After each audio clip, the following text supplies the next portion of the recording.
belum sempat untuk hadir pada malam hari ini. Saya ingin bertanya kepada Mas Hinton Pasaribu dulu. Ya, Bang. Angket ini maju mundur tetap atau gimana sebetulnya? Kalau saya sebagai anggota DPR RI, saya sudah menyuarakan itu, Bang. Menyuarakan? Pasca terjadi pelanggaran etik berat di Mahkamah Konstitusi. Jadi di akhir bulan Oktober lalu, jauh sebelum pencoblosan, saya sudah menyuarakan hak angket itu. Kenapa? Karena saya melihat, ya, itu menjadi sebuah persoalan besar bagi tahapan-tahapan menuju pemilu. Saya sudah membaca itu karena ini ada pelanggaran etika berat yang dimana, ya, kita lihat semua proses rangkaian keputusan di MK itu, yang kemudian itu merubah sebuah aturan, ya, untuk anak presiden, di mana pamannya memutuskan itu. Puncak gunung es dari persoalan hari ini, ya, pangkalnya itu ya ada di putusan MK tadi. Bagaimana kita melihat aturan itu mudah diterabas dan kemudian kita harus menerima, dan kita lihat seluruh proses rangkaian hingga hari kepencoblosan itu penuh dengan masalah.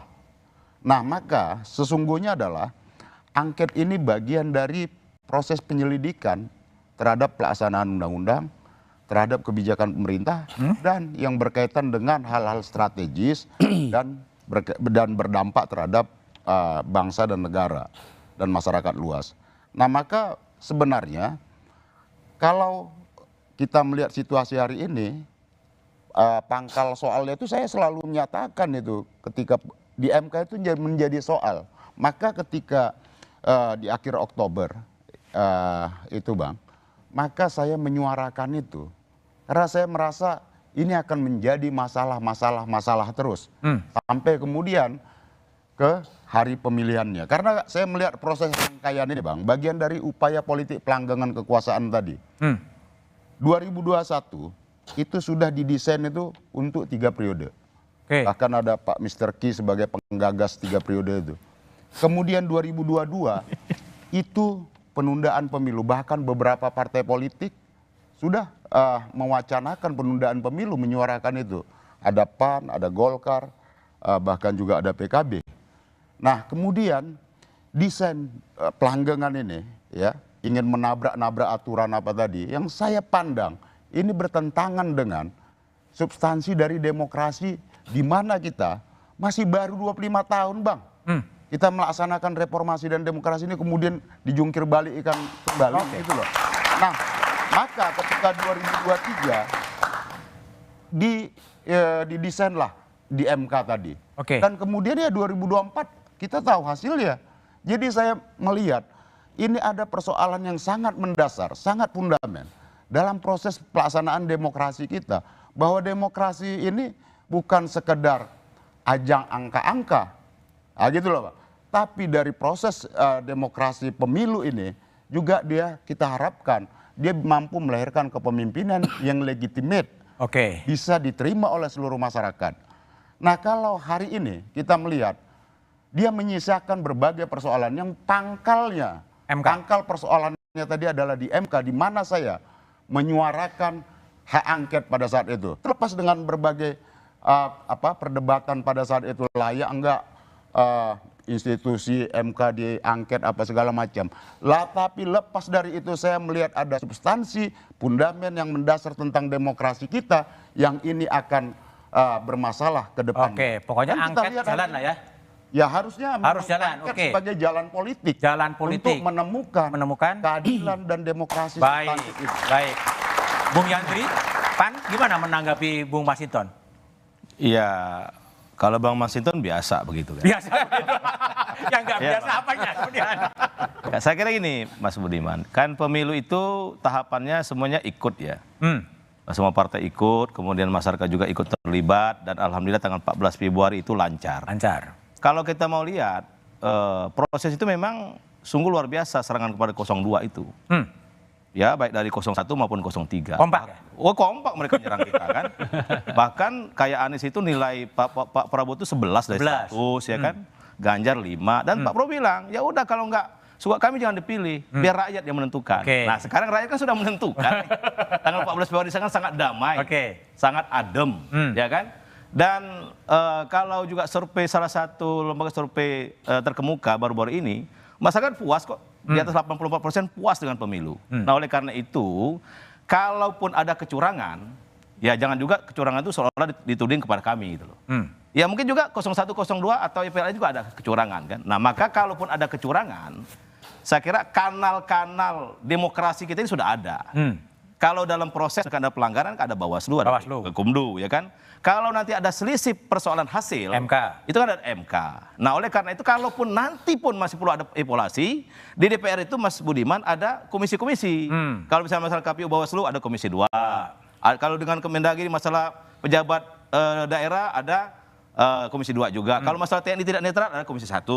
Kalau polisi tidak netral ada komisi 3. Dan itu bisa tapi bisa dilakukan secara maraton dan secara seksama. Dan semua perwakilan praksi ada di situ. Nah, masalahnya kalau angket, nah ini masalah angket kan. Kalau menurut saya secara rasional tidak mungkin. Tidak mungkin. Tidak mungkin karena dari sisi waktu teknis sekarang DPR belum masuk. Baru akan masuk tanggal 5 Maret. 5 Maret ya seminggu awal masuk itu menyusun agenda. Nggak tahu apakah betul-betul mereka ini mengusulkan hak angket kan minimal 25 orang dari fraksi yang berbeda. Kemudian akan diajukan ke Badan Musyawarah Pimpinan. Di situ juga mungkin akan ada perdebatan. Kalau disetujui mungkin akan dibawa ke paripurna. Paripurna juga kita belum tahu petanya. Nah berdebat di situ mungkin udah hampir 1 bulan lebih. Udah presiden baru Akhir April Mas Budiman akan reses lagi. Reses lagi. Ya kan baru sampai ke akhir Juli. Juli sampai Agustus reses lagi. Jadi 2 kali reses. Nah dari sisi waktu itu nggak mungkin. Karena angket ini pengalaman beberapa kali angket di DPR minimal waktu itu 1 tahun lebih. 1 tahun lebih. Memakan waktu.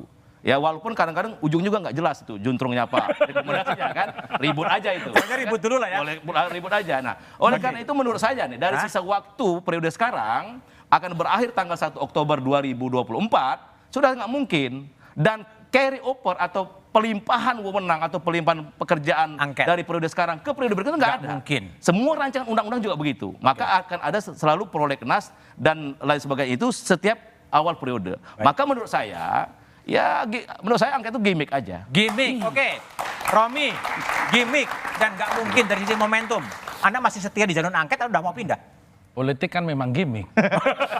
Jadi kita ini coba untuk mengurai persoalan yang muncul di pemilu kemarin. Yang selalu saya sebut menjadikan pemilu Indonesia 2024 itu sebagai pemilu paling brutal. Paling brutal. Dan saya kira ini disepakati oleh hampir semua caleg, terutama yang nggak kepilih lagi. Kenapa? Karena caleg yang nggak kepilih lagi. Iya, terutama yang nggak kepilih lagi. Saya tadi misalnya dapat laporan di Riau 1 misalnya 5 orang incumbent tumbang. 5 loh dari 6. Kemudian di Jambi misalnya 4 dari 7 tumbang. Jadi banyak yang tumbang, padahal mereka itu anggota DPR yang aspiratif, kembali ke daerahnya. Tetapi kemudian dibansoskan atau dipolitisasi bansoskan pada pemilu 2024 kemarin, menjadikan harga suara itu inflasi, Mas Budiman. Jadi yang tadinya nggak ngasih, ya lewat. Yang ngasihnya sedikit, ya sama lewatnya begitu. Dan ini semua terjadi karena perapelan bansos yang 3 bulan 200.000 itu menjadi 600.000 dalam 1 bulan di minggu pertama, minggu kedua Februari. Sehingga kemudian masyarakat kita yang meliputi 1/4 dari jumlah pemilih, ingat penerima bansos kita itu 21,5 juta keluarga penerima manfaat, kali 2 saja suami istri udah 43 juta suara. Ditambah dengan anaknya yang di atas 17 tahun, hitungan saya 54 juta suara. Artinya itu 1/4 dari DPT atau pemilih kita. Dan para pemilih dengan, mohon maaf, golongan ekonomi lemah, ini tingkat partisipasi pemilihnya lebih tinggi dibanding yang intelek-intelek kayak kita. Kalau intelek-intelek, adik-adik mahasiswa ini mungkin lebih banyak yang tidak memilih dibandingkan dengan para golongan ekonomi lemah kita. Nah akibatnya apa? Ketika mereka menerima 600.000, wah ternyata menjelang pemilu itu ternyata kalau anaknya presiden itu maju dapat duit. Jadi ada caleg yang bawa 20.000. Apaan nih 20.000 gitu. Ini yang terjadi. Meskipun tetap diterima. Bahkan saya kemarin dapat informasi salah satu caleg saya di Kabupaten Kudus misalnya, itu dapat laporan. Pak, saya sudah coblos Bapak.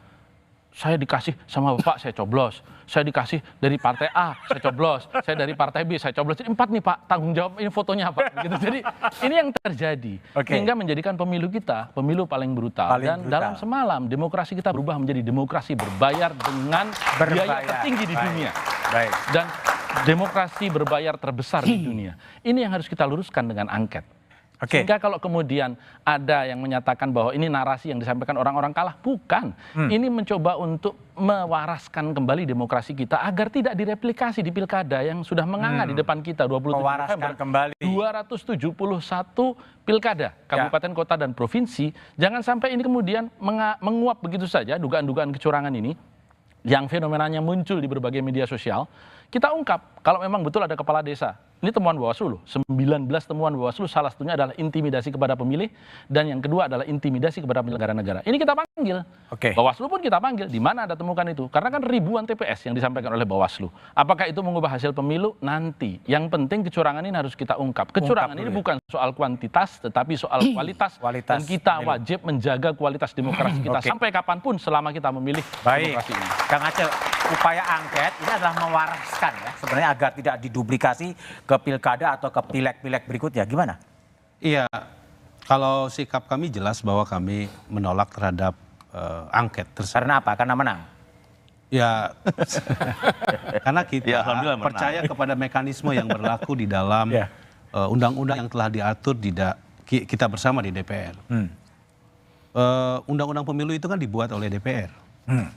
Dan kita telah menyepakati bahwa di dalam undang-undang pemilu itu, bahwa proses potensi kecurangan itu telah diatur kanalnya melalui apa yang disebut dengan Bawaslu, ada proses kumur di situ.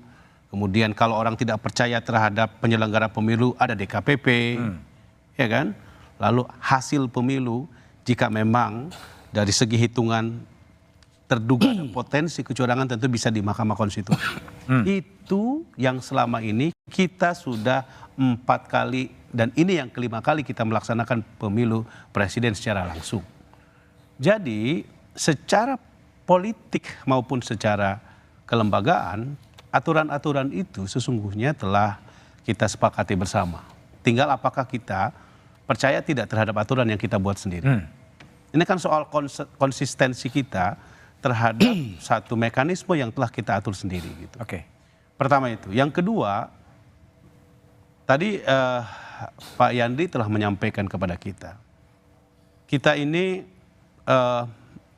menyepakati bahwa mekanisme untuk melihat bagaimana rakyat memberikan suara itu pada tanggal 14 Februari.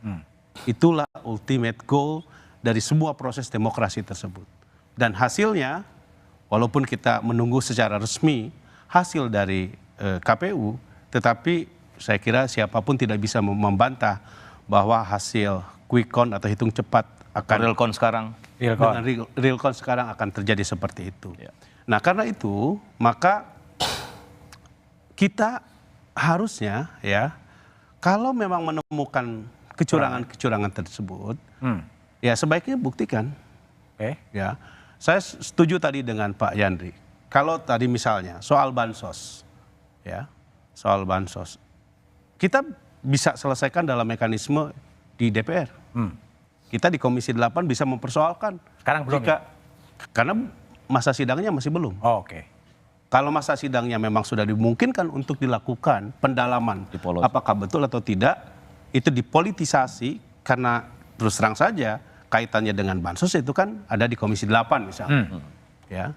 Yang kedua, saya ingin mengupdate terhadap misalnya hari ini ada 2 lembaga survei. Kemarin sebelumnya ada 1 lembaga, sekarang 1 lembaga survei yang menyatakan dalam evaluasi terhadap pelaksanaan pemilu. Mayoritas rakyat puas. Kalau kita percaya terhadap pendekatan saintifik ya. Mayoritas rakyat puas terhadap pelaksanaan pemilu yang berlangsung secara damai. Termasuk dievaluasi soal bansos. Ini saya sebutkan datanya misalnya. Lembaga, mohon maaf saya harus sebut. Misalnya Lembaga Survei Indonesia mengatakan bahwa dari penduduk Indonesia responden itu 74% tidak menerima bansos, yang menerima bansos sebanyak 24%. Dari 24% yang menerima bansos, itu pun juga terdistribusi kepada pemilih 01 sebanyak 17,6%, ya, pemilih 02 69,3%, dan pemilih 03 sebanyak 13,1%. Secara elektoral, sesungguhnya itu kurang lebih proporsional. Artinya apa? Bansos ini diberikan kepada siapapun warga negara yang memenuhi persyaratan tanpa melihat apakah dia 01, 02, atau 03. Gitu. Apalagi kalau kita lihat dari data selanjutnya misalnya disebutkan bahwa yang tidak menerima bansos itu jumlahnya cukup besar dan 54% memilih 02. 02. Jadi artinya yang ingin saya sampaikan bahwa yang tidak menerima bansos pun mayoritas memilih 02. Oke. Artinya kalau kita mau berpikir rasional dengan data objektif semacam ini, ya, saya ingin menegaskan kepada kita semua bahwa ya coba kita berpikir jernih. Berpikir jernih. Ya, untuk bisa menyelesaikan berbagai persoalan yang dihadapi. Masyarakat saya kira ingin move on. Mau guyup lah sekarang. Ya. Oke. Kita ingin bahwa potensi kecurangan pasti ada.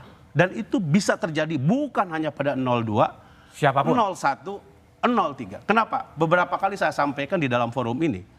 Sekarang ini yang namanya kekuasaan itu tidak hanya terpusat pada pemerintahan pusat. Tapi kekuasaan itu juga bisa terdesentralisasi pada kepala-kepala daerah yang bukan hanya kekuasaannya dimiliki oleh 02. Tetapi ada, misalnya di dapil saya, ada kepala daerah yang berasal dari PKB. Yang kalau kita mau buka-bukaan, banyak sekali potensi mobilisasi kekuatan ASN, kekuatan dan lain-lain sebagainya. Di samping sebelah saya ada kepala daerah yang berasal dari partainya Pak Masinton, yang juga kita menemukan data bahwa ada mobilisasi terhadap kekuatan kepala desa dan lain-lain. Jadi yang ingin saya sampaikan adalah bahwa dalam konteks kita memahami tata aturan yang kita sepakati, proses pemilu harusnya dilakukan secara independen. Secara independen. Oleh apa yang disebut dengan KPU Bawaslu. Dan KPU independen sekarang? Menurut saya karena dipilih oleh DPR. Oke, Hermawi Taslim, gimana tuh? Ada tetap setia di jalur angket atau soal gimana? judul diskusi ini, seharusnya judulnya maju terus hak angket. Oke, ada yang maju atau mundur? Kita maju terus. Oke. Saya mau cerita dulu apa yang kami lakukan setelah pernyataan Mas Ganjar. Kita 3 sekjen bertemu, masing-masing dengan tim, masing-masing dengan apa namanya itu, troli-troli itu. Mereka sudah kerja 2 hari. Kita verifikasi, kita sampai kepada kesimpulan kita mesti mendukung angket. Kita ingin buktikan semua komplain dan keluhan masyarakat ada dalam bentuk CD, ada dalam bentuk rekaman dan segala macam. Itu makanya waktu konferensi pers itu saya dan 2 sekjen lain mengatakan kita menanti tindak lanjut dari Pak Ganjar. Besoknya para ketua-ketua umum. Jadi kalau di 01 angket ini sudah clear. Clear. Harus jalan. Harus jalan. Harus jalan. Tapi kita realistis juga kan tidak bisa sendiri. Baru bersama-sama PDIP, nanti ujungnya kan voting di paripurna, pasti voting. Kalau sekedar tanggal 5 mau mengusulkan usul aja ya. 2 fraksi, 25 kita bisa. Tapi nanti kalau di paripurna kita pasti mentok. Oleh karena itu hari ini juga ada kelanjutannya ketika pleno pertama KPU, seluruh komisioner KPU dipanggil di DKPP. DKPP. Sidang, agendanya apa? Pelanggaran DPT. Jadi pemilu bukan hanya pada hari H seperti yang dikatakan Pak Aceh tadi. Pelanggaran DPT itu banyak sekali laporan-laporan yang juga kita terima. Jadi yang ingin saya katakan adalah kalau memang tidak terjadi apa-apa soal waktu Pak Yandri nanti kita bisa atur. Kan biasa juga anggota DPR kan nginap di hotel malam-malam segala macam. Biar saja angket ini berlangsung, kita uji. Kami cuma ingin membuktikan bahwa pemilu kali ini adalah pemilu yang terburuk dalam sejarah. Terburuk, oke. Nah, kalau ya? tidak dibiarkan saja. Biarkan terus.